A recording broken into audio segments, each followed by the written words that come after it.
पहला बच्चा और दूसरे बच्चे के बीच में अगर 1 साल 2 साल का वक्त लिया जाए तो उसका हलाल तरीका क्या है? देखिए, अगर बच्चों के बीच में गैपिंग आप इसलिए रखते हैं ताकि भाई बच्चों को जैसे 2 साल तक दूध पिलाने की मुद्दत शरीयत ने बताई है, या बीवी की जो सेहत है वो इस लायक नहीं है कि 1 साल के बाद फौरन बच्चा पैदा हो, तो उस सूरत में जब बीवी की सेहत का मसला है या बच्चे की परवरिश का मसला है तो 2 बच्चों के बीच में गैपिंग रखी जा सकती है। उसमें वो तमाम तरीके अपनाए जा सकते हैं जिसमें हमल को जाया ना किया जा रहा हो। अगर हमल प्रेगनेंसी होने के बाद, गर्भ धारण होने के बाद उसको डिस्ट्रॉय किया जाता है तो वो गुनाह है, हराम है। उसके पहले के जो प्रोसेस हैं, आप लोग समझदार हैं, डॉक्टरों से मिल करके मशवरा करके आप उस पर अमल कर सकते हैं, उसमें कोई हर्ज की बात नहीं है। आजकल एक डिबेट बड़ा वायरल हुआ था मुफ्ती शमाइल नदवी और जावेद अख्तर के बीच में, और जावेद अख्तर जो एक मुसलमान खानदान से उनका ताल्लुक है और वो अल्लाह को नहीं मानता है। वो इंसान, वो कहता है कि इस दुनिया का कोई रब नहीं है, कोई बनाने वाला नहीं है।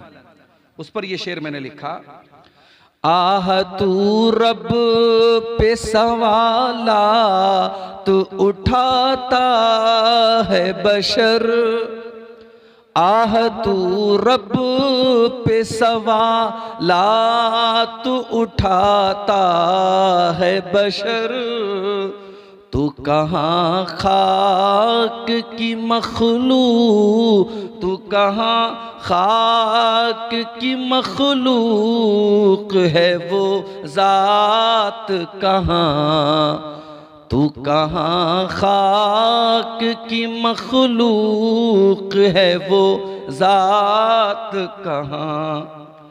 और आखिरी शेर मक्ते का शेर समाप्त फरमाए, अब किसी बात पे रूठा नहीं करते जाहिद, अब किसी बात पे रूठा नहीं करते जाहिद, अब कहाँ उनका मनाना वो मुदारात कहाँ, दिल के दरिया की रवानी में है वो बात कहाँ।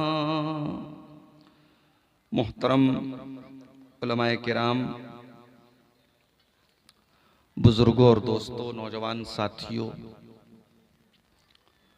पर्दा नशीन माँ और बहनों, प्यारे बच्चों, दीघल बैंक किशनगंज से करीब इस गांव पलसा में गालिबन में पहली मर्तबा आया। इसके आसपास शायद कुछ गांवों में आना हुआ है, मगर इस गांव में पहली बार आया। और आप यकीन करें, जब इस गांव में आने के लिए हम लोगों को नदी पार करनी पड़ी और वो खतरनाक किस्म का पुल पार करना पड़ा, और बाइक जब यहाँ के रेतीले रास्ते से गुजर रही थी तो बस दुआएं जबान पे जारी थी, और इकबाल का वो शेर याद आ रहा था कि बहरे जुल्मात में भी दौड़ा दिए घोड़े हमने। और मुझे तो लगा कि इस गांव का नाम पलसा के बजाय पिछड़ा रख दिया जाए। और कैसे इस गांव में लोग रहते हैं, लोगों ने बताया कि यहां से नाव से जाते हैं, सौदा सलफ लेते हैं। यकीनन अगर हिंदुस्तान के उन इलाकों का जिक्र किया जाए जो अभी भी कनेक्टिविटी से दूर हैं, महरूम हैं, तो शायद उन इलाकों में, उन गांवों में आपके बिहार का ये गांव भी शामिल होगा। मैं दुआ करता हूं अल्लाह ताला से, अल्लाह ताला जल्द से जल्द इस गांव को शहर से जोड़ दे। और जिस पुल की प्लानिंग चल रही है और लोगों ने बताया कि कई बार उसके बारे में बात हुई, अल्लाह करे कि हुकूमत उस पर जल्द से जल्द कोई एक्शन ले और यहाँ पुल बन जाए, यहाँ आना जाना आप लोगों का आसान हो जाए। इस गांव में लोगों ने बताया कि ज्यादा आबादी नहीं है, ज्यादातर लोग नदी पार करके आए हुए हैं, और बड़े शौक और जज्बे से पलसा के इस इदारे का ये प्रोग्राम मुनक्किद किया गया, जो इस गांव का बहुत कदीम इदारा है। और हमारे मदरसे में, बनारस में जहां मैं पढ़ाता हूं, वहां भी एक स्टूडेंट यहीं इसी मदरसे का पढ़ रहा है, हमारा शागिर्द है वो। और इस साल उम्मीद है जामिया सलफिया में वो चला जाएगा। तो बड़ी खुशी हुई इस गांव में आकर और इस मदरसे को देखकर। दुआ करता हूँ रब्बुल आलमीन इस मदरसे को दिन दूनी रात चौगुनी तरक्की अता फरमाए, और इस गांव के लोगों को भी और जो आसपास से अतराफ व जवानिब से आए हुए हैं, अल्लाह ताला उन सबको भी तौफीक दे कि इस मदरसे के लिए वो दिल खोल के ताउन करें। अल्लाह हमारी माओ बहनों को भी तौफीक दे, हमारे बुजुर्गों को भी तौफीक दे कि ये इदारा जो वाकई में एक पिछड़े हुए इलाके में है और जो ज़रूरतमंद है और हम सब के ताउन का हकदार है, इस इदारे का हम सबको आगे बढ़ कर के ताउन करने की ज़रूरत है। अल्लाह ताला हम सबको इसकी तौफीक अता फरमाए, आमीन। मेरे भाइयों, मैंने आपके सामने खुतबे मसनूना के बाद सूरह ताहा की कुछ आयतें तिलावत की है। इन आयतों में अल्लाह ताला ने हमारी एक बहुत बड़ी कमजोरी की तरफ इशारा किया है। बल्कि अगर मैं ये कहूं कि अल्लाह ताला ने इस वक्त जो हम कमजोरी के दौर से गुजर रहे हैं, उसका इलाज भी अल्लाह ने इस आयत में बताया है। आइए जरा हम इन आयतों को समझते हैं, फिर बात को आगे बढ़ाते हैं। कुरान करीम का 16वां पारा है, सूरह ताहा की आयत है। वमन आरदा अन ज़िक्री फ़इन्न लहू मईशतन ज़न्का, जो मेरे जिक्र से मुंह मोड़ेगा, जो मुझको याद नहीं करेगा, जिसको मेरी याद नहीं आएगी, फ़इन्न लहू मईशतन ज़न्का, हम उसकी जिंदगी को तंगी वाली जिंदगी बना देंगे, प्रॉब्लम वाली समस्याओं वाला जीवन बना देंगे उसका। अगर आप अपने आप को मुसलमान कहते हैं और आपकी जिंदगी में अल्लाह का कोई जिक्र नहीं है, अल्लाह का नाम नहीं है आपकी जिंदगी में, आप अल्लाह के सामने सर तक नहीं झुकाते हैं, तो आपको न जाने कहां कहां सर झुकाना पड़ेगा मेरे साथ। और अगर आपको यह लगता है कि बहुत सारे लोग हैं जो 24 घंटे में एक बार भी अल्लाह को याद नहीं करते और बड़े ठाठ से रहते हैं, बड़े आराम से रहते हैं, न खाने की कोई दिक्कत है, न रहने की कोई दिक्कत है, न पैसे की कोई दिक्कत है, तो कान खोल के सुन लीजिए, दुनिया में दौलत ही सब कुछ नहीं होती है। ऐसे लोगों को दौलत तो मिल जाएगी, हो सकता है ऊंचे मकानात भी मिल जाएं, मगर सुकून नहीं मिल पाएगा मेरे साथ। ये अल्लाह ताला का वादा है और अल्लाह से बढ़ के सच्चा किसी का वादा नहीं है। वमन अस्दक़ु मिनल्लाहि हदीसा, अल्लाह से बढ़ के सच्ची किसी की बात नहीं है।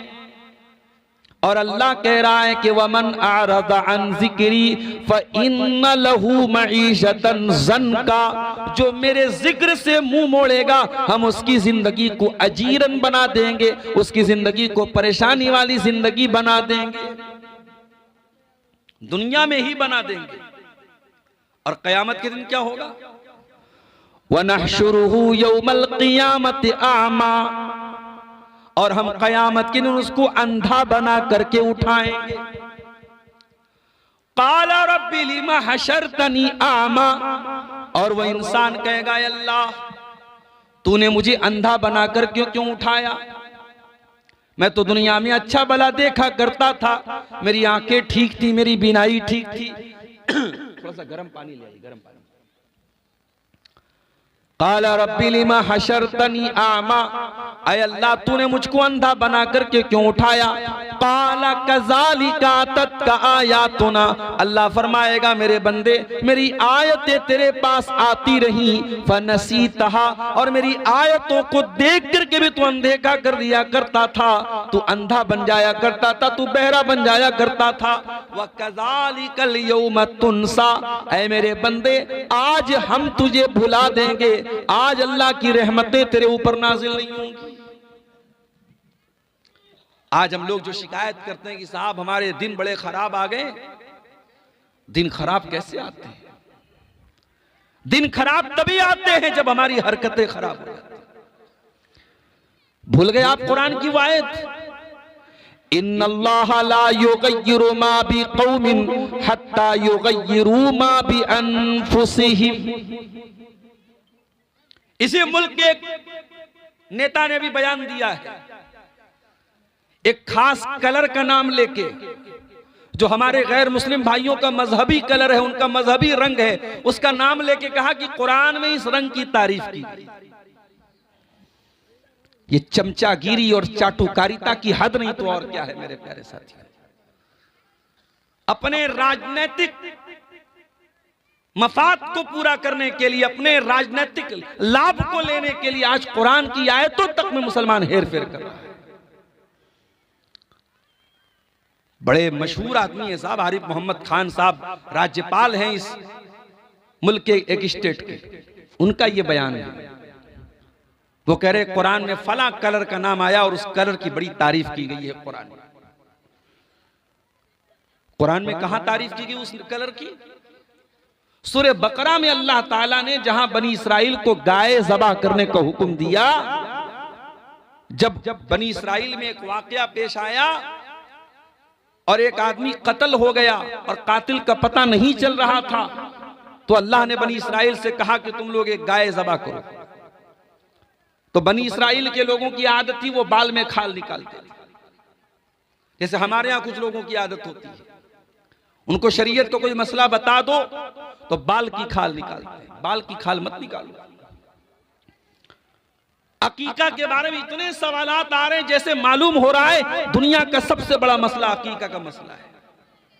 सीमांचल में सबसे ज्यादा मुझसे अगर कोई सवाल पूछा जाता है अकीका के बारे में पूछा जाता है। नमाज के बारे में तो आपने नहीं पूछा कि नमाज हम छोड़ रहे हैं, हमारी नमाज का क्या होगा। जुमा की नमाज इसी सीमांचल के इलाके में कई मरतबा जुमा मैंने पढ़ाया। अगर 12 बजे जुमा का खुतबा शुरू हो रहा है, 12:30 बजे अकड़ाते मकड़ाते लोग जो है कुर्ता पहन करके चले आ रहे हैं मस्जिद में। आपकी नजर में जुमा की कोई वैल्यू ही नहीं, जुमा की कोई अहमियत ही नहीं आपकी नजर में। इमाम बेचारा खुतबा दे रहा है आधा घंटा 40 मिनट का, वो 40 मिनट भी आप देना नहीं चाहते हैं मेरे प्यारे साथियों जुमा की। और 99% सीमांचल की अहले हदीस मस्जिदों में औरतों के लिए जुमा की नमाज में कोई इंतजाम नहीं। मैं बार बार ये बात कह रहा हूं, ये बहुत बड़ी कमी है आपके इलाके में। और अगर शेरशाहबादी कौम को और आपको अपनी कौम को अगर तालीम से जोड़ना है, अपनी लड़कियों को गलत रास्ते पे जाने से बचाना है, अपनी कौम की बेटियों को इर्तिदाद से बचाना है, तो माफ कीजिएगा ये मेले ठेले वाले जलसों से सिर्फ काम नहीं बनेगा मेरे साथी। सबसे पहला काम आपको क्या करना पड़ेगा? अपने जुमा के खुतबे के निजाम को मजबूत बनाना पड़ेगा।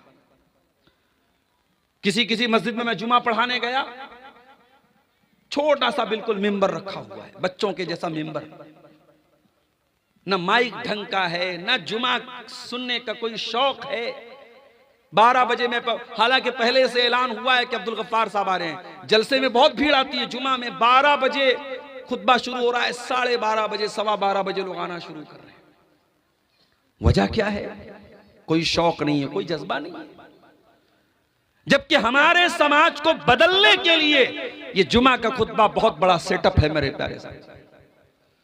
जलसे में आप आते हैं, कोई उधर सड़क पर खेल रहा है, कोई वहां जा रहा है, लेकिन जुमा का खुतबा एक ऐसी जगह होती है सारे लोग मस्जिद में सुकून के साथ वजू करके आते हैं। वहां जितने अटेंशन के साथ, जितनी तवज्जो के साथ, जितने ध्यान से जुमा का खुतबा सुन लेंगे, वो जलसे की तकरीर नहीं सुन सकते। और जलसे में आप 1.5 घंटा 2-2 घंटा तकरीर करवाते हैं, उसमें एक टॉपिक पर बात भी नहीं हो पाएगी। जुमा के खुतबे में अगर अच्छा मुकर्रिर है, अच्छी तैयारी करके आया है, आधा घंटा 40 मिनट एक मौजू पर, एक टॉपिक पर बात करेगा। तो सीमांचल के हालात को अगर बदलना है, गांव के हालात को बदलना है, तो मैं बहुत अहम बात आपको बता रहा हूं, अपनी मस्जिदों में जुमा का सेटअप सही कीजिए। अच्छा खतीब जो अच्छी तकरीर कर रहा हो, अच्छा बयान दे रहा हो, उसको खतीब बनाइए अपने गांव की मस्जिद का, जो तैयारी करके खुतबा दे। और उसके बाद अल्लाह ताला ने अगर आपको नवाजा है, और यकीनन नवाजा है, अगर आप अपना घर बना सकते हैं तो मस्जिदों में लेडीज का इंतजाम भी आप कर सकते हैं। आप लेडीज का इंतजाम कीजिए पर्दे के साथ, उनकी अलग एंट्री हो, अलग दरवाजा हो, वो आए और जुमा की नमाज में जरूर वो शामिल हो, जुमा के खुतबे में जरूर वो शामिल हो। अल्लाह के नबी के दौर में एक औरतें अल्लाह के रसूल के पास आती हैं और कहती हैं, गलबना अलैकर रिजाल, अय अल्लाह के नबी, मर्द हजरात तो बाजी मार ले गए। आपकी सारी तकरीर तो मर्दों के बीच में होती हैं, आप तो मर्दों को अपनी बातें सुनाते हैं। अय अल्लाह के नबी, हम औरतों की क्या गलती है? हमको दीन नहीं मिल रहा है, हमको दीन नहीं सुनाया जा रहा है। आपने फरमाया, क्या चाहती हो? कहा, अल्लाह के नबी, हफ्ते में एक दिन तो आप औरतों को खास तौर से नसीहत कीजिए। आपने हफ्ते का एक दिन मुकर्रर किया और नबी के दौर की औरतें उस एक दिन में अल्लाह के रसूल के पास आती थी और अल्लाह के नबी औरतों के लिए स्पेशल तकरीर करते थे, खुतबा देते थे, उनको समझाते थे, उनको नसीहत करते थे। और यहाँ तक कि जब आपने उस तकरीर में सदका और खैरात की फजीलत बयान की, अल्लाह की राह में दान करने की फजीलत बयान की, तो कई औरतों ने अपने कान के और अपने गले के जेवरात उतार के दे दिए अल्लाह की राह में। औरत आज भी अगर मेहनत की जाए, कोशिश की जाए, तो मर्दों से ज्यादा उसके अंदर दीन की तड़प और मोहब्बत होती है मेरे प्यारे साथियों। लेकिन आपने अपनी औरतों को दूर करके रखा है, आपने अपनी औरतों को दीन से दूर करके रखा है। और यही वजह है कि आज हालात इतने बेकाबू हो चुके हैं। आज ज़िनाकारी के वाकयात इस कदर हो रहे हैं कि अल्लाह की पनाह है मेरे प्यारे साथियों। मेरे पास फोन आता है, मौलाना हमारे यहाँ एक लड़का लड़की ने ज़िना कर लिया, क्या किया जाए? कोई इस्लामी कानून तो है नहीं। तो कहीं कहीं लोगों ने बताया कि उसको 10 डंडा मार देते हैं, 10 डंडा मार देते हैं, ये सोच करके कि चलो भाई इस्लाम में 100 कोड़े की सजा है, हमारा एक डंडा 10 कोड़े के बराबर, 10 डंडा मार दिया 100 कोड़ा हो गया। अजीब मंतीक है भाई। और फिर वो 10 डंडा मारने के बाद आपको ये लगता है कि जिना नहीं होगा। जिना को अगर रोकना है मेरे प्यारे साथियों, मैं बार बार अपनी तकरीरों में कहता हूं, आपको निकाह को आसान करना पड़ेगा। अपने समाज के बच्चों को मोबाइल से बचाना होगा। ये 5 साल से लेकर के बच्चों से लेकर 50 साल के बूढ़े तक के हाथ में मोबाइल है, इंटरनेट फ्री है, इंटरनेट आम है, और ज़िनाकारी और बदकारी से रिलेटेड तमाम चीजें लोगों के मोबाइल की स्क्रीनों पर पहुंच रही हैं। कहां से रोकेंगे आप इस सैलाब को? कहां से रोकेंगे इस तूफान को? अल्लाह के प्यारे नबी फरमाते, अलैना निज़िनाहु मन नजर, आंखों का जिना गलत चीजों को देखना है। वलुज़ना निज़िनाहु मल इस्तिमा, कानों का जिना गलत चीजों को सुनना है। वल्लिसानु ज़िनाहुल कलाम, और जबान का ज़िना गंदी चीजों को मुंह से निकालना है। वल्यदु ज़िनाहुल बत्शु, और हाथ का ज़िना गलत चीजों को टच करना है। वर्रिजलु ज़िनाहुल खुता, और पैरों का ज़िना गलत चीजों की तरफ चल के जाना है। वल्क़ल्बु यहवा व यतमन्ना, और इंसान के दिल में गलत काम की ख्वाहिशात पैदा होती हैं, गलत ख्यालात पैदा होते हैं। वल्फर्जु युसद्दिक़ु ज़ालिका व युकज़्ज़िबुहु, और इंसान की शर्मगाह या तो उसकी तस्दीक कर देती है या तकज़ीब कर देती है। ज़िनाकारी के बढ़ते हुए रुझान की एक बहुत बड़ी वजह मेरे प्यारे साथियों, हमारा अपने कानों पर कंट्रोल करना नहीं है। आजकल मोबाइल से क्या क्या सुना जा रहा है। अभी मैं ट्रेन में आ रहा था, 2-4 लड़कियां, वो कोई गाना आया है, उस गाने की म्यूजिक मोबाइल में बड़े बड़े स्पीकर में बजा के, चश्मा पहन के सब सेल्फी ले रही हैं, स्नैपचैट बना रही हैं। मैं चुपचाप से नजर झुका के बैठा हूं, क्या बोलूं भाई। जो चीज ना ट्रेंड में आ जाए, जो चीज ना वायरल हो जाए, लोग उसी के पीछे दीवाने हो जाते हैं। ये गाने बजाने और म्यूजिक ये कोई नई चीज नहीं है मेरे साथियों। अल्लाह ने इब्लीस को जब छूट दी थी तो इस बात की भी छूट दी थी, वस्तफ़्ज़िज़ मन इस्तताअत मिनहुम बिसौतिक, ऐ इब्लीस, तू अपनी आवाज के जरिए मेरे बंदों में से जिसको चाहेगा तू गुमराह कर सकता है, मैं तुझको छूट दे रहा हूं।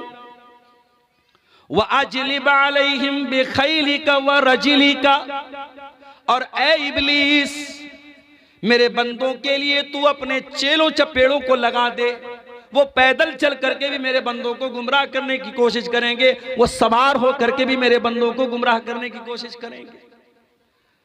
शैतान के चेले दो टाइप के होते हैं, एक पैदल होते हैं, एक सवार होते हैं। पैदल और सवार का मतलब समझते हैं आप? मतलब यह हुआ कि शैतान का हमला दो टाइप का होता है।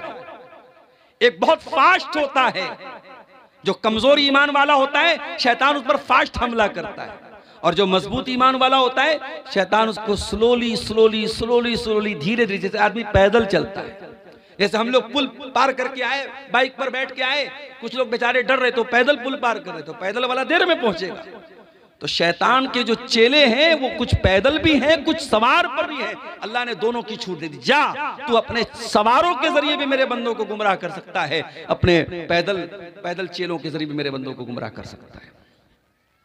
वशारिकुहुम फिल अमवाली वल औलाद, और ऐ शैतान, तू मेरे बंदों के माल में शरीक हो जा, उनकी औलाद में शरीक हो जा। शैतान हमारे माल में कैसे शरीक होता है? हम हलाल कमाई के साथ साथ जब हराम कमाई करने लगे, जब गेमिंग का पैसा हमारे पास आने लगे, जब ड्रीम 11 का पैसा हमारे घर में आने लगे, जब हराम तरीके के सट्टे के पैसे, जुआ के पैसे, सूद के पैसे हमारे घर में आने लगे, तो शैतान हमारे माल में शामिल हो जाता है। और औलाद में कैसे शामिल होता है? कुछ उलमा ने लिखा, जो हराम कब की औलाद होती है, जो वलदुज़ ज़िना होती है, जो ज़िना से जो बच्चे जन्म लेते हैं, शैतान उस औलाद में शरीक हो जाता है। और कुछ उलमा ने लिखा कि औलाद में शरीक होने का मतलब यह है, इंसान जब बीवी से मुलाकात करे तो वो दुआ ना पढ़े जो अल्लाह के नबी ने सिखाई है। कितने लोगों को तो दुआ भी नहीं मालूम है। वो दुआ जो अल्लाह के नबी ने मियां बीवी को पढ़ने की तालीम दी है, उस दुआ को अगर इंसान न पढ़े तो भी शैतान शामिल हो जाता है। और औलाद की तरबियत में अगर इंसान कोताही करे, लापरवाही करे, जैसे आपके पास ताकत है अकीका करने की, आप अकीका नहीं कर रहे हैं, आप शैतान को शामिल कर रहे हैं अपनी औलाद। आप अपने बेटे को अच्छी तालीम से महरूम कर रहे हैं। बेटा मदरसे में पढ़ रहा था, अच्छा टैलेंटेड बच्चा था, लेकिन आपने चंद पैसों के लिए कि बेटा मेरा बड़ा हो गया है, 4 पैसा कमा के लाएगा, पढ़ाई छुड़ा दी उसकी, आप अपनी औलाद में शैतान को शामिल कर रहे हैं मेरे साथी। अल्लाह ताला ने शैतान को इन तमाम चीजों की छूट दी। ऐ शैतान, तू आवाज के जरिए भी मेरे बंदों को गुमराह कर सकता है, और ऐ शैतान, तू अपने चेलों के जरिए भी मेरे बंदों को गुमराह कर सकता है। ऐ शैतान, तू मेरे बंदों के माल में भी शामिल हो सकता है, तू मेरे बंदों की औलाद में भी शामिल हो सकता है। ऐ अल्लाह, इतनी बड़ी छूट तो तूने शैतान को दे दी, लेकिन शैतान के वायरस से बचने के लिए हमारे पास एंटीवायरस क्या है? ऐ अल्लाह, शैतान के हमले से बचने के लिए हमारे पास एंटीबायोटिक क्या है? अल्लाह ने फौरन जवाब दिया, फरमाया, इन्ना इबादी लैसा लका अलैहिम सुल्तान। ऐ शैतान, कान खोल कर सुन ले, जो मेरे बंदे होंगे, जो मेरे बंदे होंगे उनके ऊपर तेरा कोई कंट्रोल नहीं होगा, मेरे बंदों पर तेरा कोई पावर नहीं चलेगा, तेरी कोई ताकत नहीं चलेगी। इसका मतलब यह हुआ कि शैतान के हमले से अगर बचना है तो एंटीवायरस क्या है? अल्लाह के बंदे बन जाओ।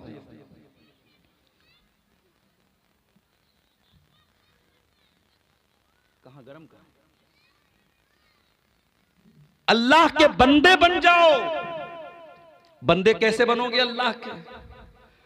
बंदा वो होता है जो अपने मालिक का वफादार होता है, जो अपने मालिक के साथ दगाबाजी नहीं करता है। जो मुसलमान नमाज में आकर के इय्याका नअबुदु व इय्याका नस्तईन, ऐ अल्लाह हम तेरी ही इबादत करते हैं और तुझ ही से मदद मांगते हैं, और मस्जिद के बाहर निकलने के बाद वो 11वीं शरीफ का खिचड़ा बनवा रहा है, बिरयानी बनवा रहा है, अभी कहां मैं सफर में गया था, हाँ याद आया, जबलपुर गया था मैं। जबलपुर में मेरा प्रोग्राम था और इत्तेफाक से जिस दिन प्रोग्राम था उसी दिन अजमेर वाले बाबा का उर्स था। अब भाई जबलपुर वालों ने मेरा प्रोग्राम रख दिया, पोस्टर भी छप गया, बैनर भी छप गया। अब उसके बाद जहां प्रोग्राम था वो हमारे टनाटन भाइयों का इलाका था जो 11वीं मनाते हैं और कब्रों और मज़ारों को मानते हैं। अब उन लोगों, इसके पहले मेरी वहां तकरीर हो चुकी थी और उन लोगों ने बड़े गौर से मेरी तकरीर सुनी थी, उनको मेरी तकरीर पर कोई ऑब्जेक्शन नहीं था। लेकिन जब उनको ये मालूम हुआ कि जिस दिन वो ख्वाजा अजमेरी का उर्स मनाते हैं उसी दिन ये प्रोग्राम है, उन लोगों ने कहा कि नहीं, ये प्रोग्राम हम लोग नहीं होने देंगे।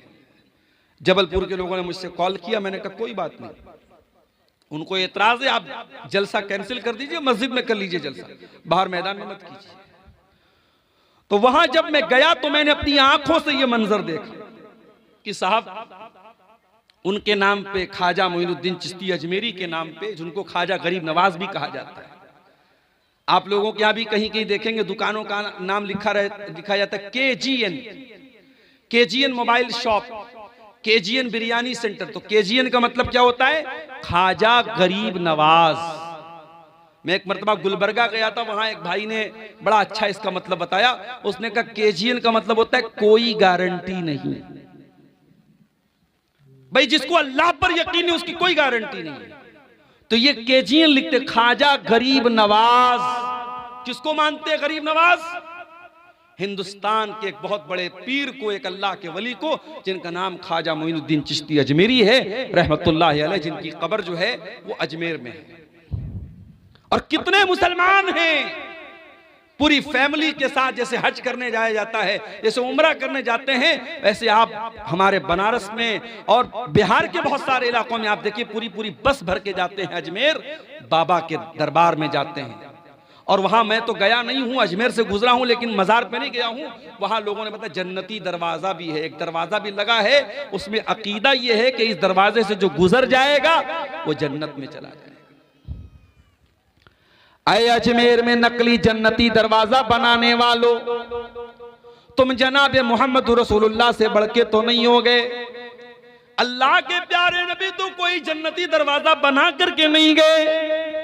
हाँ, आपने ये जरूर कहा तमन आतानी दखलल जन्ना, जो मेरी इताअत करेगा वो जन्नत में जाएगा। वमन आसानी फकद अबा, और जो मेरी नाफरमानी करेगा वो इनकार कर रहा है जन्नत में जाने से। आपने तो जन्नत की गारंटी नहीं दी थी अपने सहाबा को। हाँ, आपने यहां तक फरमाया कि ऐ मेरी बेटी फातिमा तू कान खोल करके सुन ले, या सफिया बिन्त अब्दुल मुत्तलिब, ऐ मेरी फूफी सफिया तुम भी कान खोल करके सुन लो, या अब्बास अपने अब्दुल मुत्तलिब, ऐ अब्बास ऐ मेरे चचा तुम भी कान खोल करके सुन लो, ऐ मेरे खानदान के लोगों, ऐ मेरे कबीले के लोगों तुम कान खोल करके सुन लो, अनक़िज़ू अनफुसकुम मिनन्नार, अपने आप को जहन्नम की आग से बचा लो। फ़इन्नी ला उग़नी अन्कुम मिनल्लाहि शैया, मैं अल्लाह के अज़ाब के मुकाबले में तुम्हारी कोई मदद नहीं कर सकता। इस कायनात का आखिरी नबी अपनी बेटी से कह रहा है कि मैं तुम्हें अल्लाह के अज़ाब से नहीं बचा सकता। अपने चचा से कह रहा है कि मैं तुम्हें अल्लाह के अज़ाब से नहीं बचा सकता। और आज के ये लोग, इन्होंने जन्नती दरवाजे बना के रखे कि इस दरवाजे से जो गुजर जाएगा वो जन्नत में चला जाएगा। मुसलमानों, हमसे बड़ा दगाबाज और मक्कार कौन होगा? हमने अल्लाह ताला से जो वादा किया उस वादे को हमने तोड़ दिया है।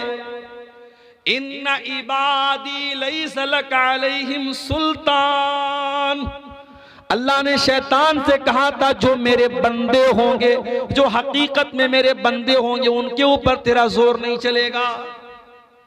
हम तो शैतान के गुलाम बन गए। कोई शिर्क कर रहा है, कोई ज़िना कर रहा है, कोई चोरी कर रहा है, कोई बेईमानी कर रहा है, कोई भाई की जमीन पर कब्जा कर रहा है, कोई बहन की जायदाद खा रहा है। हम तो अपनी ख्वाहिशों के बंदे बन गए, हम तो रुपये पैसे के बंदे बन गए। हम अल्लाह के बंदे कहां बने मेरे प्यारे साथी?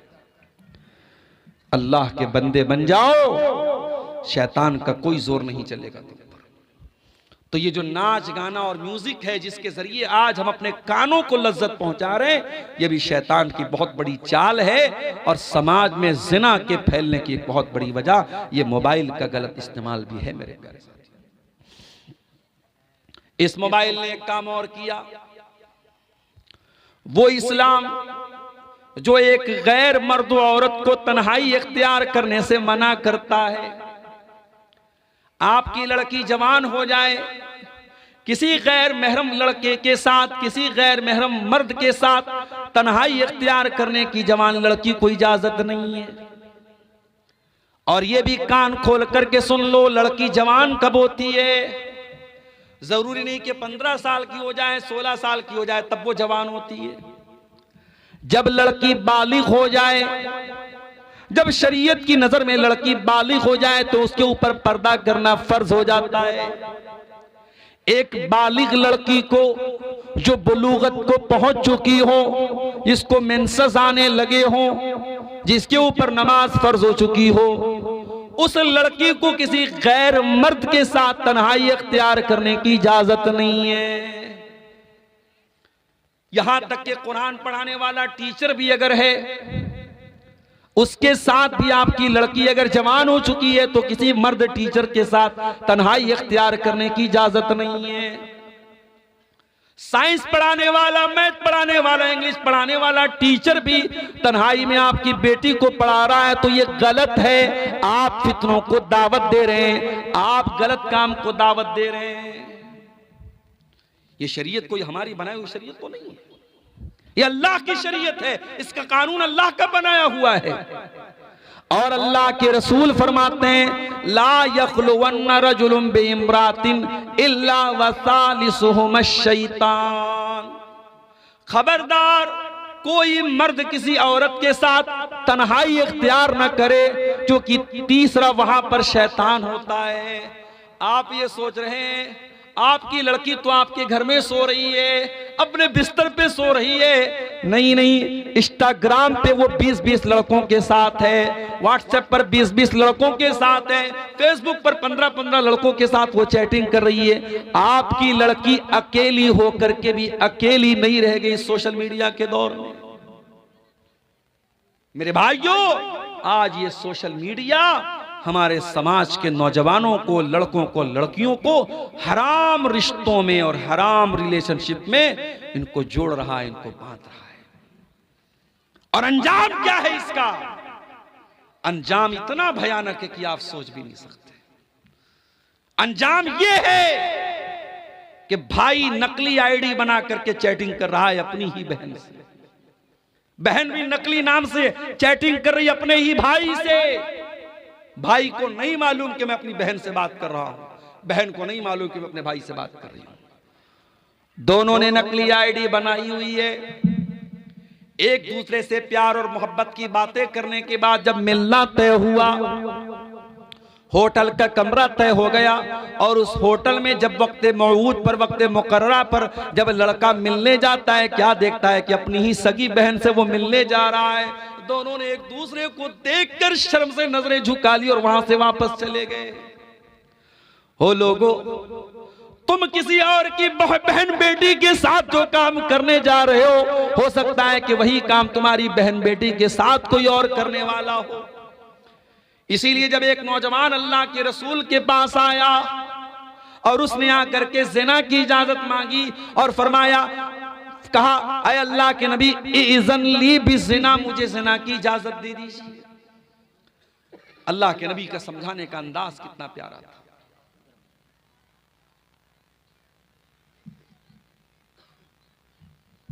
समझाने का अंदाज कितना प्यारा था अल्लाह के नबी का।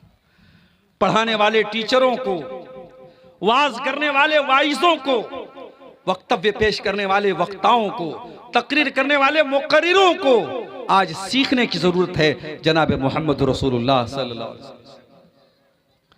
आज तो हमारा हाल ये है, हमें किसी के बारे में मालूम हो जाए कि ये लड़का गलत काम कर रहा है तो हम समझाने की बात कहां करते, हम तो मारने की, पीटने की और उसको समाज से बेदखल करने की बात करते हैं। वो नौजवान आता है, अय अल्लाह के नबी, मैं ज़िना की इजाजत चाहता हूं। अल्लाह के नबी ने कोई गुस्सा नहीं जाहिर किया।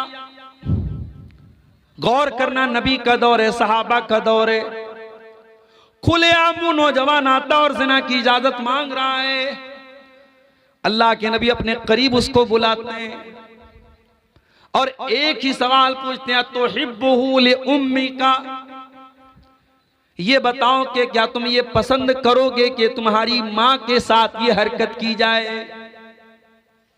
नौजवान कहता है, अय अल्लाह के नबी, मेरी जान आपके ऊपर कुर्बान, मेरे माँ बाप आपके ऊपर कुर्बान, मैं क्या कोई भी अपनी माँ के लिए ये काम पसंद नहीं करेगा? आपने पूछा तो हिब्बुहु लि उख्ती का, क्या तुम ये पसंद करोगे तुम्हारी बहन के साथ ये हरकत की जाए? ऐ अल्लाह के नबी, मेरी जान आपके ऊपर कुर्बान हो, मैं क्या कोई भी अपनी बहन के लिए पसंद नहीं करेगा? आपने माँ का नाम लिया, आपने बहन का नाम लिया, आपने बेटी का नाम लिया, आपने फूफी का नाम लिया, आपने खाला का नाम लिया, और इन सारे रिश्तों का नाम लेने के बाद आपने फरमाया कि ऐ नौजवान, जब तू ये नहीं चाहता है कि तेरी माँ के साथ ये हरकत हो, तेरी बेटी के साथ ये हरकत हो, तेरी बहन के साथ ये हरकत हो, तेरी फूफी के साथ ये हरकत हो, तेरी खाला के साथ ये हरकत हो, तो वलन्नासु युहिब्बूनहु, लोग भी नहीं पसंद करते। तुम ज़िना करोगे तो किसी न किसी की बहन होगी, किसी न किसी की बेटी होगी, किसी न किसी की खाला होगी, किसी न किसी की फूफी होगी। फिर अल्लाह के नबी ने बड़े प्यार से उस नौजवान के दिल पर, सीने पर हाथ रखा और दुआ की, अल्लाहुम्मा अग़फ़िर ज़ंबहु व तहिर क़ल्बहु व हस्सिन फ़र्जहु। ऐ अल्लाह, इस नौजवान के गुनाहों को तू बख्श दे, ऐ अल्लाह इसके दिल को पाक कर दे, ऐ अल्लाह इसकी शर्मगाह की हिफाजत फरमा दे। मुस्नद अहमद की सही रिवायत है, वो नौजवान वहां से चला जाता है और उस दिन के बाद से उस नौजवान के दिल में बुराई का ख्याल तक भी नहीं आता है। मेरे प्यारे साथियों, समाज को अगर गंदगी से बचाना है, समाज को ज़िनाकारी से बचाना है, तो ये सोच भी अपने अंदर डेवलप करनी पड़ेगी कि आज अगर हम किसी की बहन बेटी के साथ ये काम करेंगे तो कोई हमारे घर की दहलीज तक भी आएगा। इसीलिए अल्लाह जब कुरान में ज़िना का जिक्र करता है, फरमाता है वला तक़रबुज़्ज़िना, ऐ मेरे बंदो तुम ज़िना के करीब भी ना जाना, इन्नहु काना फ़ाहिशतन व साअ सबीला, इसलिए कि ये बहुत गंदा काम और बहुत बुरा रास्ता है। अल्लाह ने ज़िना को रास्ता कहा है। उलमा ने लिखा है इस आयत की तफसीर में कि अल्लाह ने ज़िना को रास्ता इसीलिए कहा है कि रास्ते में कमिंग एंड गोइंग दोनों होता है, आवागमन होता है, आना और जाना दोनों होता है। अगर आप ज़िना के रास्ते पे चल के कहीं जा रहे हैं तो सेम उसी रूट पर से कोई आएगा भी। इसीलिए इंसान को ज़िनाकारी और बदकारी का जब ख्याल आए तो ये चीज़ भी ज़रूर अपने दिल में सोचनी चाहिए। मैं यहाँ जब इस गाँव में आया, मदरसे के ऑफिस में जब मैं पहुंचा तो वहां कैमरा लगा हुआ था। मैंने प्रिंसिपल साहब से पूछा, असरी साहब से पूछा कि भाई ये कैमरा लगा है? तो उन्होंने कहा कि हाँ। इतना पिछड़ा इलाका और गांव है मगर माशाअल्लाह टेक्नोलॉजी अच्छी है, वाईफाई भी लगा हुआ है, कैमरा भी लगा हुआ है। अब आप पूछिए कैमरा क्यों लगा है ऑफिस में या मदरसे में, कैमरा क्यों लगा है? तो जाहिर है कि हमारे पास एक ही जवाब है, ये कैमरा सिक्योरिटी के लिए लगा है। ये कैमरा इस बात के लिए लगा है कि कहीं कोई अपराधी अपराध करने के पहले सोच ले कैमरे में रिकॉर्ड हो रहा है, और कैमरा लगने के बाद वाकई में अपराध कम हो जाता है और जुर्म करने वाला मुजरिम वो डर जाता है कि नहीं साहब हमारा कैमरा सब रिकॉर्ड कर। अब तो माशाल्लाह कैमरे सब वाईफाई से जुड़े हैं। आप पलसा के रहने वाले हैं, आप दिल्ली में रहें, मुंबई में रहें, दुनिया के किसी कोने में चले जाएं, वाईफाई से आप अपने मोबाइल पर आप अगर वाईफाई लगा है कैमरे में तो आप नेट से पूरी दुनिया में। अभी हमारे एक दोस्त उम्रा करने के बनारस के अपने मकान को वो खाली करके गए तो मकान में वो कैमरा लगा के गए हैं और घर में वाईफाई है। तो बता रहे मक्के और मदीने से हम नजर रख रहे कि हमारे घर में कौन आ रहा है कौन जा रहा है। तो मेरे प्यारे साथियों, ये कैमरा आज इंसान को अपराध से बचा रहा है। अगर दुनिया में इंसान का बनाया हुआ कैमरा अपराध से बचा सकता है तो अल्लाह ताला का कैमरा क्यों नहीं बचा सकता? दुनिया का कैमरा तो वाईफाई का मोहताज है, अल्लाह का कैमरा तो वाईफाई का मोहताज भी नहीं है। अल्लाह का कैमरा तो कभी खराब होने वाला भी नहीं है। मा यल्फिज़ु मिन क़ौलिन इल्ला लदैहि रक़ीबुन अतीद। अल्लाह का कैमरा तो जबान से निकलने वाले एक एक लफ्ज को रिकॉर्ड कर रहा है। इन्नहु अलीमुम बिज़ातिस सुदूर। अल्लाह का कैमरा तो दिल के अंदर चलने वाले ख्यालात को भी रिकॉर्ड कर रहा है। व इन्ना अलैकुम लहाफिज़ीन किरामन कातिबीन। अल्लाह की रिकॉर्डिंग करने वाले फरिश्ते सब कुछ रिकॉर्ड कर रहे हैं और जो कुछ हम कर रहे हैं वो सब रिकॉर्ड कर रहे हैं और कयामत के दिन वो रिकॉर्डिंग हमारे सामने पेश करेंगे। दुनिया का कैमरा फेल भी हो सकता है, खराब भी हो सकता है, उसके अंदर की जो फाइल है वो डिलीट भी हो सकती है, मगर अल्लाह ताला का कैमरा तो ऐसा है। मछली के पेट में यूनुस अलैहिस्सलाम है, मछली के पेट में, मछली के पेट का अंधेरा है, समंदर का अंधेरा है, रात का अंधेरा है, तीन अंधेरों में यूनुस अलैहिस्सलाम है। दुनिया के किसी नेटवर्क की कवरेज नहीं है, दुनिया को कोई नेटवर्क वहां नहीं पहुंच सकता है। फनादा फिज़्ज़ुलुमात। मेरे अल्लाह की कुदरत तो देखो मेरे भाइयों, मेरे अल्लाह का पावर तो देखो। जब यूनुस अलैहिस्सलाम ने मछली के पेट में अल्लाह को पुकारा, तीन अंधेरों में अल्लाह को पुकारा और क्या पुकारा? ला इलाहा इल्ला अंता सुब्हानका इन्नी कुन्तु मिनज़ ज़ालिमीन। अय अल्लाह तेरे सिवा मेरा कोई सहारा नहीं है, अय अल्लाह तू पाक है, मैं जालिम हूँ। मछली के पेट में यूनुस अलैहिस्सलाम ने दुआ की, अल्लाह ने वहां पर भी उनकी दुआ को सुन लिया। जहां कोई कवरेज ना हो वहां अल्लाह का कवरेज है। नबी के दौर में एक औरत ने, उसके शौहर ने ज़िहार कर लिया। औरत का नाम खौला बिन्त सालबा था। शौहर ने ज़िहार कर लिया। अरब में दस्तूर था, जब शौहर बहुत गुस्से में होता था बीवी के ऊपर तो कह देता था अंते कज़ार उम्मी अलैया, तू मेरे लिए वैसी ही है जैसे मेरी माँ की पीठ है। इसीलिए उलमा कहते हैं कि औरत अगर आपके निकाह में है, बीवी अगर है, तो बीवी को प्यार मोहब्बत में आप बाबू बोल दें, सोना बोल दें, जानू बोल दें, मगर बाज लोग बीवी को बेटा बोल देते हैं, नहीं बोलना चाहिए।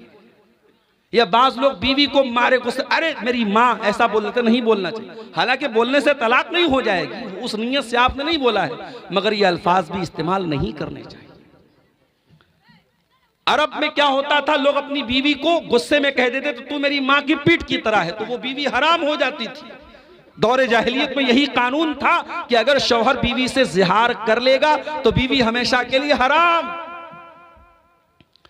खौला बिन्ते सालबा कई बच्चों की मां थी, बूढ़ी हो चुकी थी, 40-50 साल उनकी उम्र हो चुकी थी।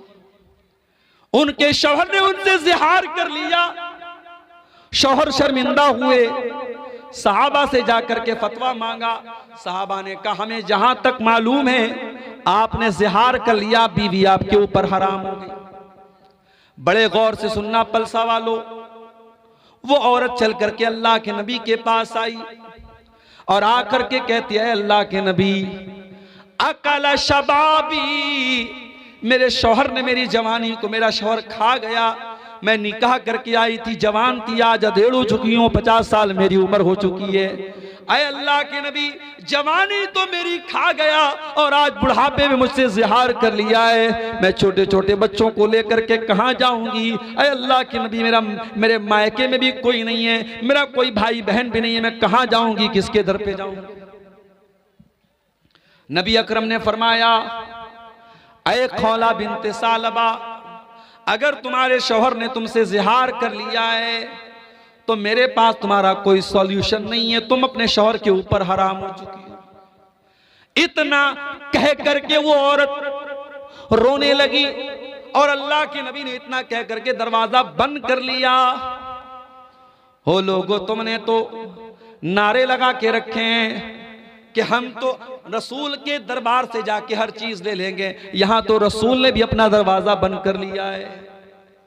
वो औरत रोती हुई घर आती है और आकर के वजू करती है, मुसल्ला बिछाती है और अल्लाह की बारगाह में सजदे में गिर जाती है और कहती है अल्लाह मेरा सजदे से, तेरी बारगाह में ये सजदे से सर तब तक न उठेगा जब तक तू मेरे बारे में कुरान की कोई आयत नाजिल न कर देगा, जब तक मेरे बारे में शरीयत का कोई हुक्म नाजिल न कर देगा।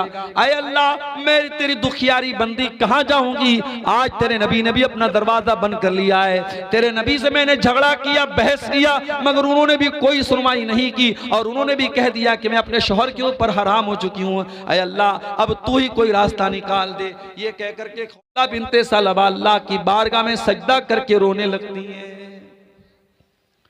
दुआ का बड़ा बेहतरीन जो उसकी जगह है वो सजदा है। अगर आपको कोई दुआ अल्लाह से करनी है, कोई चीज मांगनी है, जिनके घर में औलाद नहीं है उनको तरीका बता रहा हूं, जो नौकरी के लिए परेशान है उनको तरीका बता रहा हूं, जो रोजगार के लिए परेशान है उनको तरीका बता रहा हूं। रात के आखिरी पहर में उठो, जिस पहर में दुनिया सो रही हो, ये टाइम अल्लाह को मनाने का टाइम है। ये वो टाइम है जब अल्लाह खुद आसमान दुनिया पर नाजिल होता है और कहता है मेरे बंदो मुझसे मांगो मैं तुम्हें दूंगा। ये जो रात का आखिरी पहर है, फजर के 2 घंटा 1.5 घंटा पहले का जो टाइम है, ये बड़ा प्यारा टाइम है और यही वो टाइम है ततजाफा जुनूबुहुम अनिल मज़ाज यदऊन रब्बहुम खौफन व तमा। अल्लाह के नेक बंदे उसी टाइम बिस्तर से अलग होकर के अल्लाह को पुकारते रहते हैं, यदऊन रब्बहुम खौफन व तमा, वो अल्लाह के अजाब से डरते भी हैं और अल्लाह से रहमत की उम्मीद भी लगाते हैं। ओ औलाद से महरूम जोड़ो, ओ रोजी रोटी से परेशान लोगो, ओ कारोबार से परेशान लोगो, रात में उठा करो, तहज्जुद पढ़ा करो और तहज्जुद के सजदे में गिर करके अल्लाह से अपना सवाल करो, अल्लाह से मांगो तुम्हें जो मांगना है। खौला बिनते सलबा अल्लाह से दुआ करती हैं और अल्लाह कुरान की आयत नाजिल कर देता है, क़द समिअल्लाहु क़ौलल्लती तुजादिलुका फ़ी ज़ौजिहा व तश्तकी इलल्लाह। ऐ मेरे नबी, अल्लाह ताला ने उस औरत की फरियाद को सुन लिया जो आपसे आकर के झगड़ा कर रही थी। तश्तकी इलल्लाह, आपसे झगड़ा कर रही थी और अल्लाह से शिकवा कर रही थी। वल्लाहु यस्मउ तहावुरकुमा, और ऐ नबी जब आप उस औरत से बातचीत कर रहे थे अल्लाह ताला आपकी और उस औरत की बातचीत को सुन रहा था।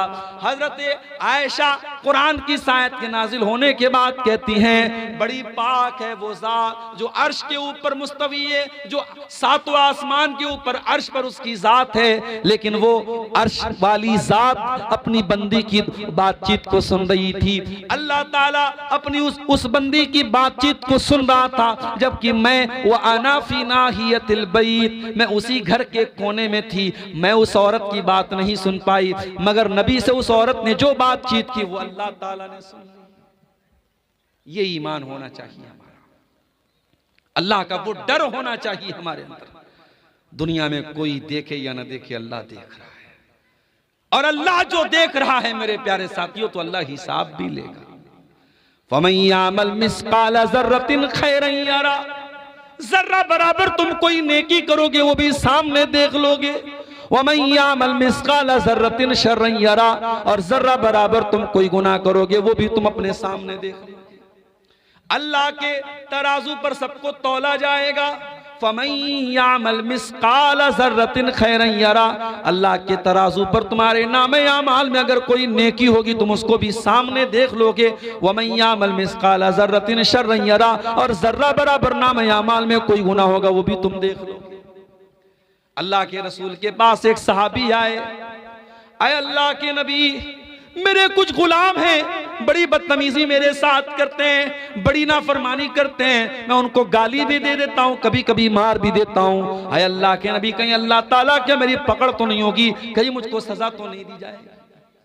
आपने फरमाया, ऐ मेरे सहाबी, तुम्हारे जो गुलाम तुम्हारी नाफरमानी करते हैं, तुम्हारे साथ जो बदतमीजी करते हैं, अल्लाह ताला के उसको भी तौला जाएगा, और तुम जो सजा देते हो उसको भी तौला जाएगा।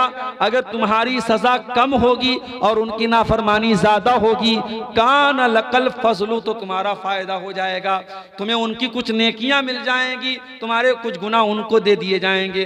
लेकिन ऐ मेरे सहाबी, अगर तुम्हारे गुलामों की बदतमीजी कम निकली, उनकी नाफरमानी कम निकली और तुम्हारी सजा ज्यादा निकली, तो फिर तुम्हारा नुकसान हो जाएगा और तुम्हारी कुछ नेकियां कम हो जाएंगी और उनके कुछ गुनाह तुम्हारे ऊपर लाद दिए जाएंगे।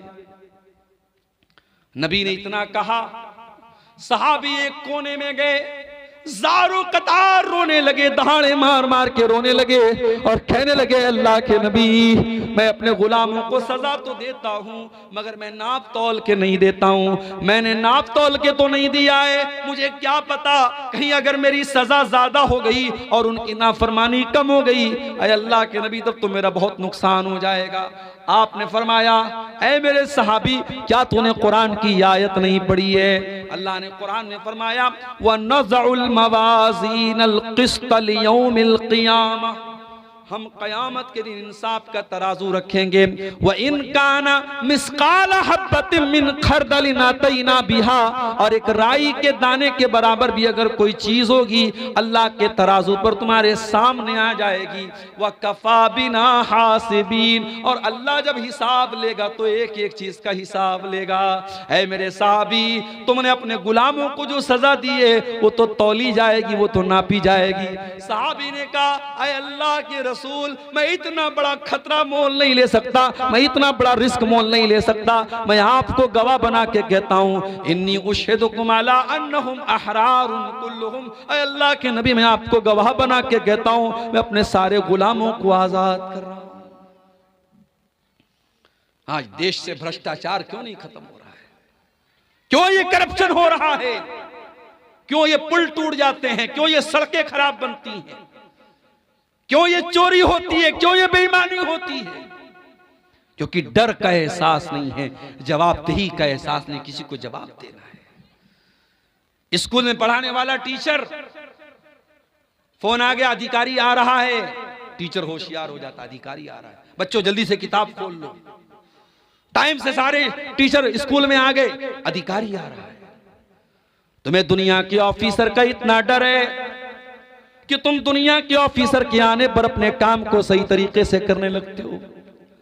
काश है दुनिया वालों, तुमको अपने ऊपर उस जात का भी इतना डर पैदा हो जाए, उसकी पकड़ का भी इतना डर पैदा हो जाए, जो हर लम्हा तुम्हारे ऊपर नजर रखे हुए, जो तुम्हारी एक एक एक्टिविटी को जो जात देख रही है।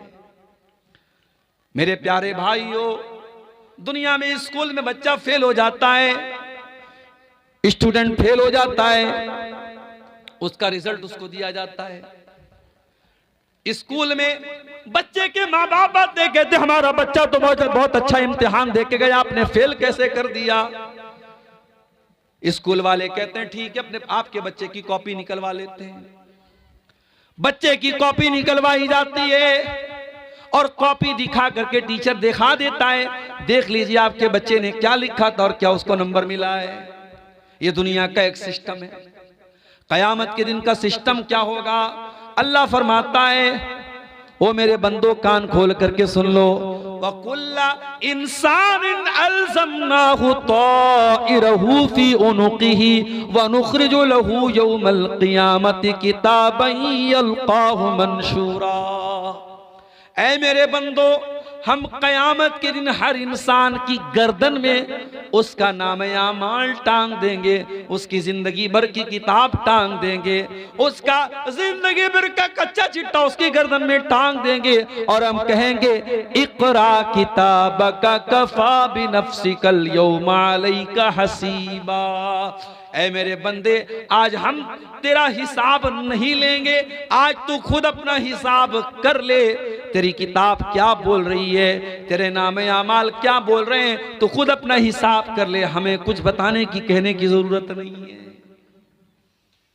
दुनिया में अपराधी जेल में जाता है, बड़ा अपराधी होता है तो जेल में उसको VIP ट्रीटमेंट मिलता है, जेलर से उसकी दोस्ती हो जाती है।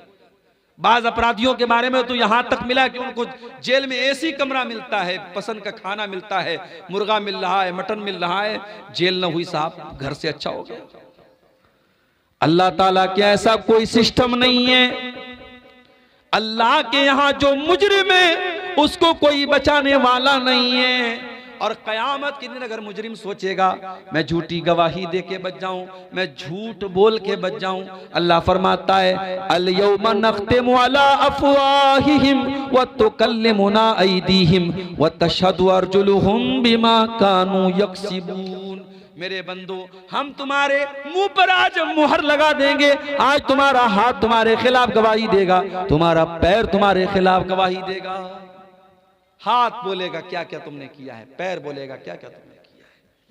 हत्ता इज़ा मा जाऊहा शहीद अलैहिम समूहुम व अबसारुहुम व जुलूदुहुम बिमा कानू यामलून। इंसान के कान उसके खिलाफ गवाही देंगे, इंसान की आंखें उसके खिलाफ गवाही देंगी, इंसान की चमड़ी उसके खिलाफ गवाही देगी। वक़ालू लिजुलूदिहिम लिमा शहीदतुम अलैना, और इंसान अपनी चमड़ी से कहेगा तू कैसे बोल रही है। क़ालू अंतक़नल्लाहुल्लज़ी अंतक़ कुल्ल शै, इंसान की चमड़ी कहेगी आज अल्लाह ने हमको बोलना सिखाया, हम बोल सकते हैं। जब आज एआई का दौर आ गया, एआई के दौर में इतनी चीजें जो इम्पॉसिबल थी पॉसिबल हो गई। आप यहां बैठे हैं, यहां पलसा में बैठे, आपका फोटो मैंने यहां लिया है और उस फोटो को मैं वीडियो बना के ताजमहल के पास आपको पहुंचा सकता हूं, जामा मस्जिद के पास आपको पहुंचा सकता हूं। एआई के जरिए सब मुमकिन है। तो जब एआई के जरिए इंसान इतनी तरक्की कर सकता है तो वो अल्लाह जिसने इंसान को इतना दिमाग दिया है, मेरे प्यारे साथियों, कल कयामत के दिन वो अल्लाह तबारक व तआला हमारी चमड़ी को भी हमारे खिलाफ गवाह बना करके खड़ा कर देगा। अब जरा सोचो, हमारा हाथ हमारे खिलाफ गवाही दे रहा है, हमारे पैर हमारे खिलाफ गवाही दे रहे हैं, हमारी चमड़ी हमारे खिलाफ गवाही दे रहे हैं। मेरे प्यारे साथियों, इन तमाम चीजों से अगर हमें बचना है तो हमें फिर कुरान की उसी आयत की तरफ लौटना पड़ेगा जो खुतबे मसनूना के बाद मैंने पढ़ी थी। हमें अल्लाह के जिक्र से अपना ताल्लुक जोड़ना पड़ेगा। मैं ये नहीं कहता कि आप कारोबार ना करें, आप रोजी रोटी ना कमाएं, यकीनन बेशक आप खूब पैसा कमाएं, हमारे मदरसे नहीं चलेंगे अगर आप पैसा नहीं कमाएंगे, हमारी मस्जिदें बंद हो जाएंगी अगर आप पैसा नहीं कमाएंगे। आपका पैसा कमाना, दौलत कमाना ये बुरा नहीं है, मगर दौलत को सब कुछ समझ लेना ये बुरा है। इसीलिए अल्लाह ने हमें जो दुआ सिखाई कुरान में, रब्बना आतिना फिद दुनिया हसना व फिल आखिरति हसना व क़िना अज़ाबन नार। ऐ अल्लाह, हमको दुनिया में भी तू भलाई अता फरमा और आखिरत में भी हमको भलाई अता फरमा और जहन्नम की आग से हमको बचा ले।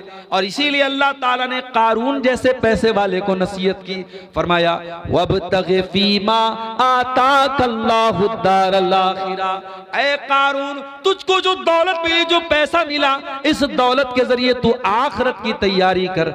वला तंसा नसीबक मिनद दुनिया, और दुनिया में जो तेरा हक है उसको तू मत भूल।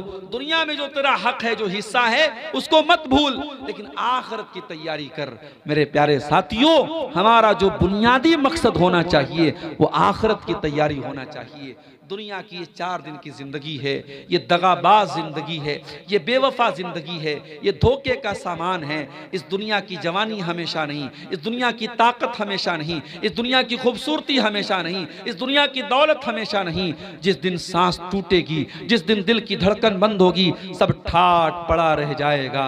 जब लाद चलेगा बंजारा, न हमारी कफन में कोई जेब होगा, न हमारी कब्र में हमको कोई रोशनी करने वाला न होगा, न हमारे बच्चे हमारे साथ कब्र में उतरेंगे। सब हमें छोड़ के मिट्टी दे के हाथ झाड़ के चले जाएंगे। जब कब्र पर हमें लोग मिट्टी देंगे तो गोया कहेंगे लहद तक आपकी ताजीम कर दी, लहद तक आपकी ताजीम कर दी, अब आगे आपके आमाल जाने।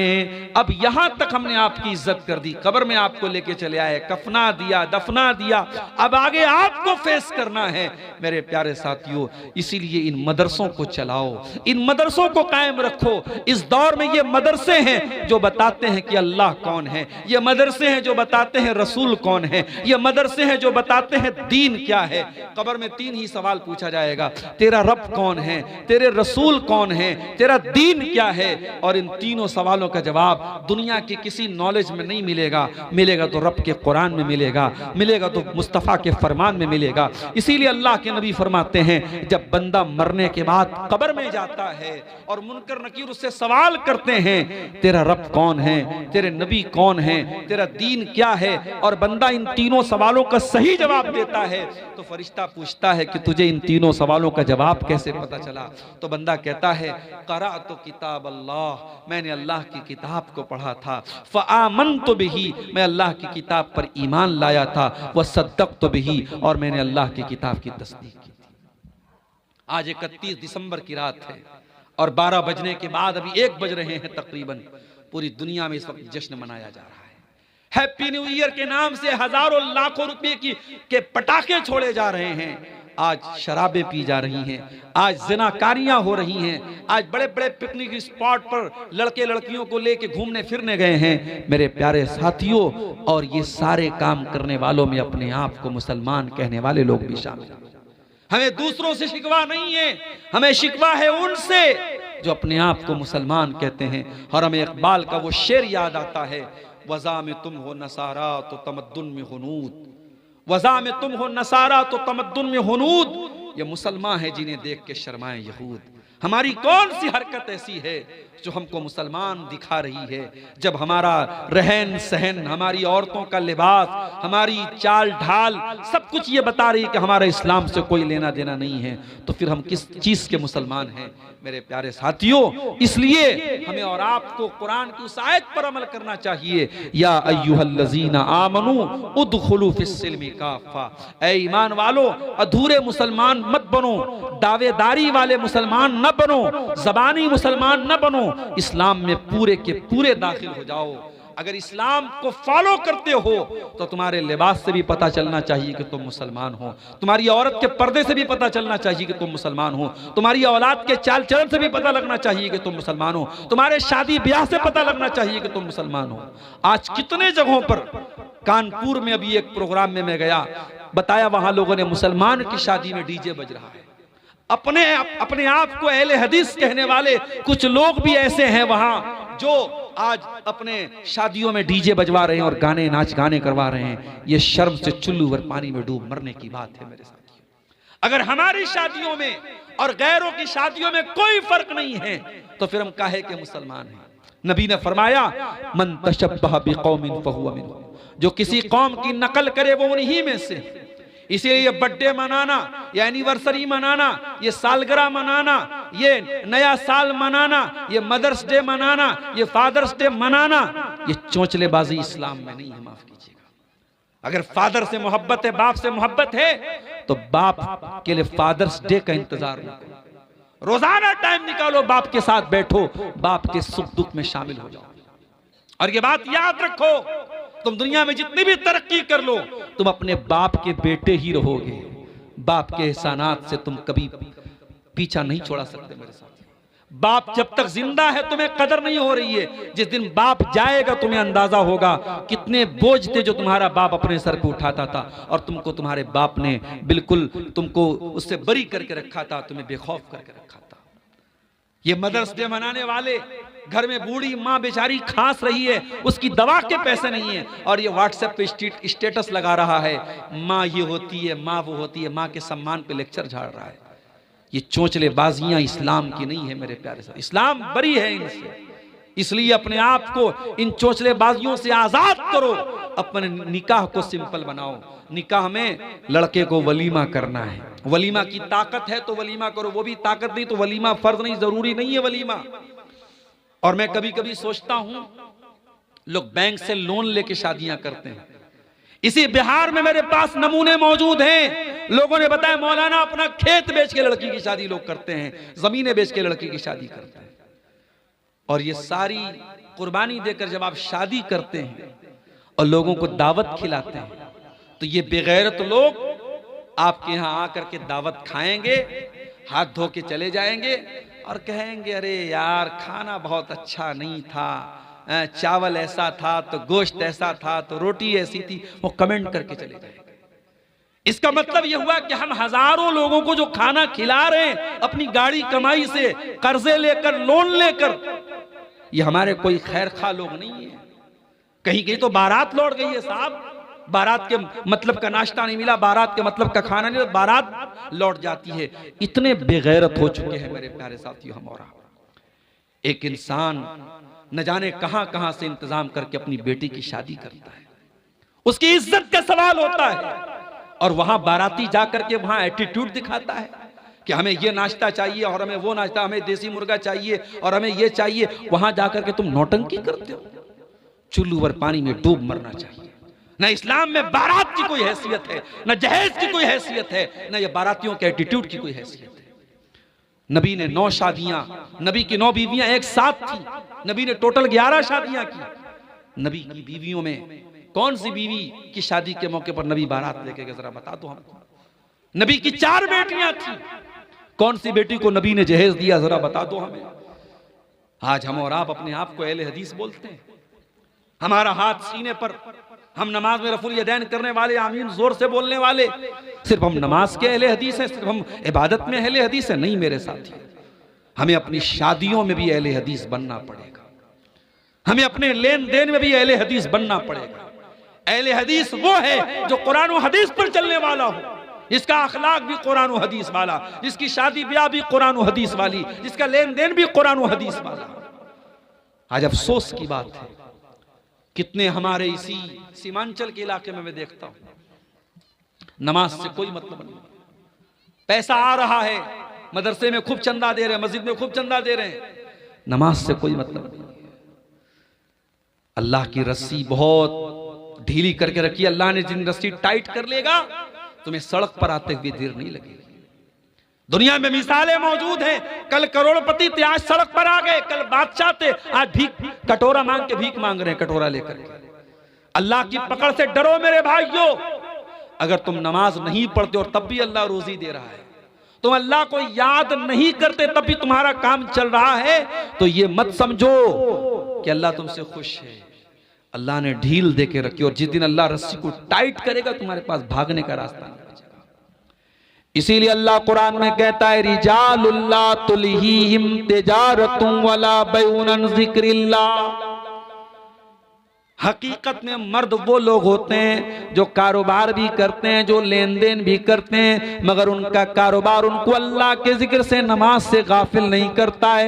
यखाफून यौमन ततक़ल्लबु फीहिल क़ुलूबु वल अब्सार।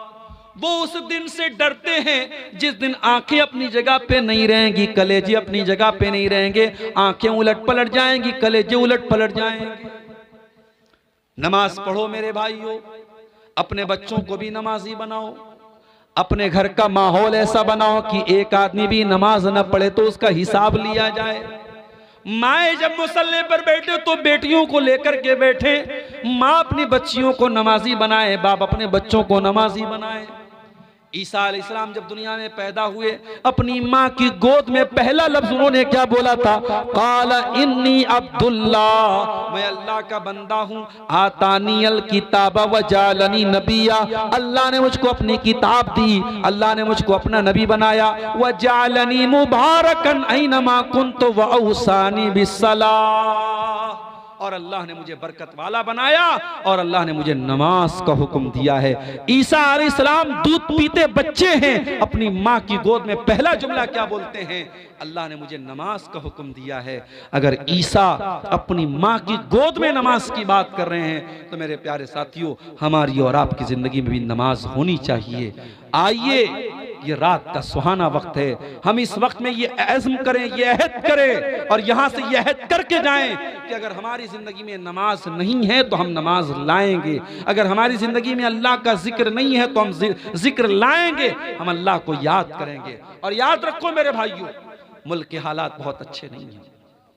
अभी इस मुल्क में एक मुफ्ती साहब ने जब एक गैर मुस्लिम को गैर मुस्लिम ही उसको कहा जाएगा। जो अल्लाह को नहीं मानता वो मुसलमान कहाँ है? एक मुल्हिद को एक मुसलमान आलिम दीन ने जब उसको लाजवाब कर दिया तो ये बात बहुत सारे लोगों को हजम नहीं हुई। अब मुफ्ती साहब के पुराने पुराने वीडियोस निकाल करके मुफ्ती साहब के खिलाफ एक माहौल बनाया जा रहा है, और दुआ कीजिए अल्लाह खैर का मामला करे, वरना बहुत बड़ी मुसीबत में मुफ्ती साहब को डालने की कोशिश हो रही है। हालात ये है मेरे प्यारे साथियों, और इन हालात में हमारी जिम्मेदारी क्या है? हमारी बहुत बड़ी जिम्मेदारी ये है कि हम अल्लाह से अपना ताल्लुक मजबूत करें मेरे साथियों। अगर अल्लाह हमसे नाराज रहेगा तो हम दुनिया में कभी इज्जत नहीं पा सकते। इज्जत और जिल्लत अल्लाह के हाथ में। वलिल्लाहिल इज्जतु वली रसूलिही वलिल मोमिनीन। इज्जत अल्लाह के लिए, इज्जत रसूल के लिए, इज्जत ईमान वालों के लिए। वतुइज्जु मन तशा वतुज़िल्लु मन तशा। अल्लाह जिसे चाहता है इज्जत देता है, अल्लाह जिसे चाहता है जिल्लत देता है। अगर हमें दुश्मन की चाल से बचना है, अगर हमें जालिमों के जुल्म से बचना है, तो हमें अल्लाह से अपना ताल्लुक मजबूत करना पड़ेगा मेरे साथियों। इसीलिए अल्लाह कुरान में कहता है फज़कुरूनी अज़कुरुकुम वश्कुरूली वला तकफुरून। मुझे याद करो मैं तुम्हें याद करूंगा। ऐ मेरे बंदो, जब तुम्हारी जिंदगी में हमारा जिक्र होगा, जब तुम हमको याद करोगे तो हम तुमको याद करेंगे। जब तुम हमारा शुक्रिया अदा करोगे तो हम तुम्हें दुनिया में इज्जत देंगे। मेरा शुक्रिया अदा करो, मेरी नाशुक्री मत करो।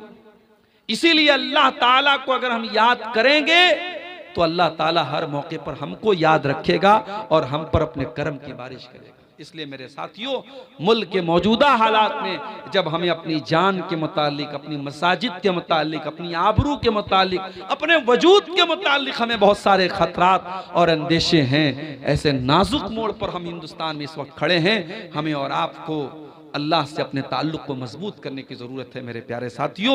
और कुरान की वही आयत में फिर से रिपीट कर रहा हूँ, वमन अअरज़ अन ज़िक्री फ़इन्न लहू मईशतन ज़न्का, कि जो मेरे जिक्र से मुंह मोड़ेगा हम उसकी ज़िंदगी को तंग बना देंगे और उसे क़यामत के दिन हम अंधा बना करके उठाएंगे।